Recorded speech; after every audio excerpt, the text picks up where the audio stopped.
So, I'm back, no? So, karon ra ko kayo magbalik og video, guys. Tungod, wala ko gamay, nag-out of town, lag. Then, now, I'm back because of what Bityard has done, no? Nasa'y bagong updates.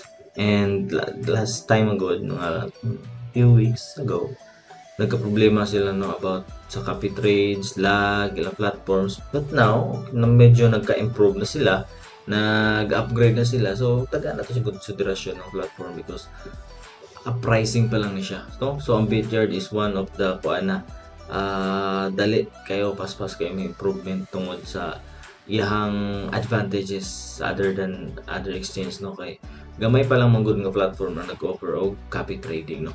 So karon tanaw na to og unsay mga updates sa atong isgutan sa ilahang bagong pa-contest na podro, no? So katuloy gusto mo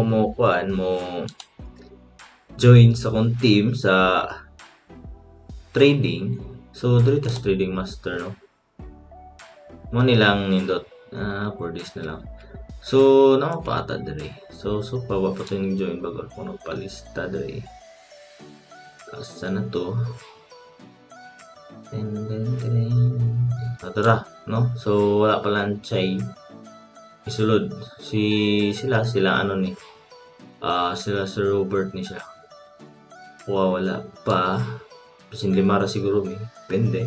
Kung musulod mo pwede mo mo-join diha basin dem daog tano nang bahin na to ang daog, no? So here we go again sa Bityard. So nag sila improvement sa ilahang copy trading nga rules about lahi nanay community followers and katong team followers, no? So ang community followers 50 lang ang gi-allowed. So pasabot ato kung dili ka under sa akong link, by the way guys, balik na sad ko, no, as a star trader sa Bityard akong gi off man to, switch off na ko to pila ka days, 2 weeks ata, no, because of sa lag lagi nila. And karon hindi ko balik, so hindi na po ko trade, no, depende lang og mo trade mo pas pero nindot tong mga top yun guys atong ipang copy kay mga sure, but sila po yung mapili, sure po taas kayo pili, no? So depende rin po na ninyo guys. So importante makatuon mo and sa GC maka-join mo, huwag na may mga pakutana sa kuha about trading. Simple lang good investment sa trade, buy sa spot then hold for 2 months 3 months then sold, pwede na ito na matubag mo. So kana, and hindi mo kung more videos siguro about that and mga updates nila. So far nindot ni 4 days to go na lang, pila na lang para sa magsugod na, but depende pa ug makaabot sila 1,000 ata ka participants silang gusto, no? So kani diri ra gyapon ta copy trade ug lantaw na to ang copy trade manggod as of now.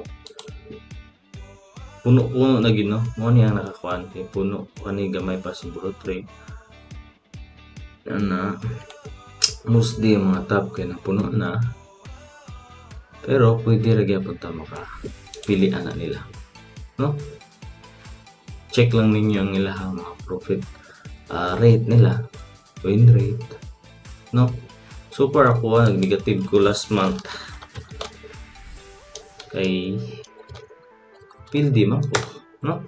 Pero negative 1% ko, no? So win rate ako is 43%, no? 15%. So wala pa dai mo account man ako'y link sa description, pwede mo mag-create diha para dito ta mas dako manggug space ang team followers kaysa sa community, kay limited lang ang community, but hopefully ma-improve pa gyud sa Bityard, mas smooth ako pa siguro na siya, no? So kana lang ato ang paabot na pod sa new updates nila kay gina-improve sila guys. So ako pod nalipay po ko nila nga ilang gilihok yun ang nila tama makaya, no? So ato lang sunod video, comment lang mo sa gusto nyo ba kaya itong mga content mo about Bityard.